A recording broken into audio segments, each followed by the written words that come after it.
குயில் ஆடாத மயில் நானாக இருந்தேனே.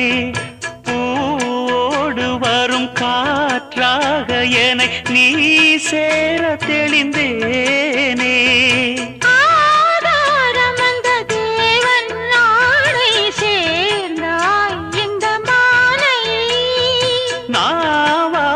ருசித்தேனே தேனை தேர்ந்தேன் இன்று நானே. வந்த துணையே வந்து அணையே, அந்த முள்ள சந்திரனை சொந்தம் கொண்ட சுந்தரியே. சாமி கிட்ட சொல்லி வச்சு சேர்ந்தது இந்த செல்ல கிளியே. இந்த பூமியுள்ள காலம் மட்டும் வாழும் இந்த அன்பு கதையே.